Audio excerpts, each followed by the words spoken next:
Hi everyone, it's Monday, so it's time for my Monday Mama Musings. Mums, you and your children are separate beings. When you first gave birth to them, there was that fourth trimester, that first few months after birth, where both baby and mum feel like one being, and that has its own biological survival reasons. After those first few months, your baby, on his or her own, starts to understand that you and them are separate beings. So it's time for us as mothers to understand that our children are not an extension of us. They are separate human beings with their own personalities, their own preferences, their own desires, their own challenges. And our role is as a guide, as a support, as a companion, as a disciplinarian, as an encourager, a cheerleader for them, right? Not for us. Especially if you are a mum of a child who has challenges and particular difficulties that are making you feel these negative emotions of frustration, of not being able to help them, or just watching your child suffer and go through challenges is very difficult and something that I can definitely relate to. And it's really easy in those moments to ask yourself that question: what did I do wrong? And now I'm asking you to flip that question round and ask yourself, what am I doing right? And do more of those things, because Mama, you haven't done anything wrong apart from love on your child. Mama, you haven't done anything wrong apart from try and figure out the best solution to help your child.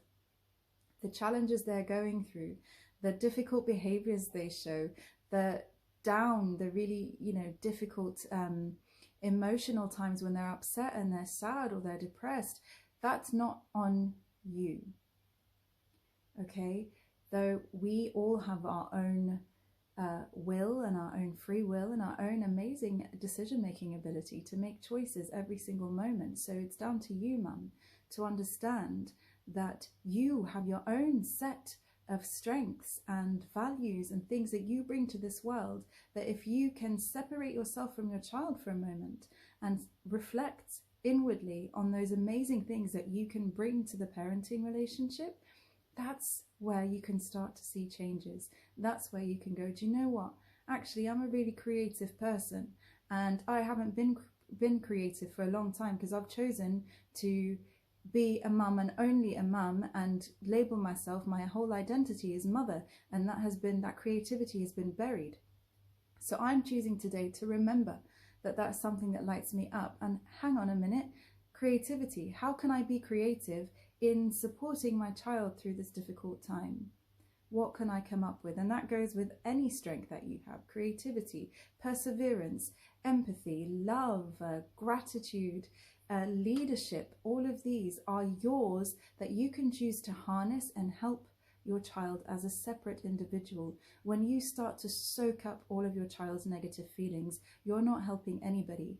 So in those moments when your child is feeling a particular way, and yes, it is heartbreaking. I'm not saying to be cold now. Yes, it is heartbreaking, but to also say to yourself, it is heartbreaking that my child feels this way. I feel upset in this moment, okay, because of my own reasons and what this is doing for me, but not to say that your child's negative emotions are going to drag you down. No, your child needs you. Your child needs you to be a rock, and you can only be a rock when you recognize yourself as an individual, separate in that parenting relationship. And that's where all the love can actually come out purely, and the resentment and the guilt and all of that can start to disappear. There's no place for it anymore.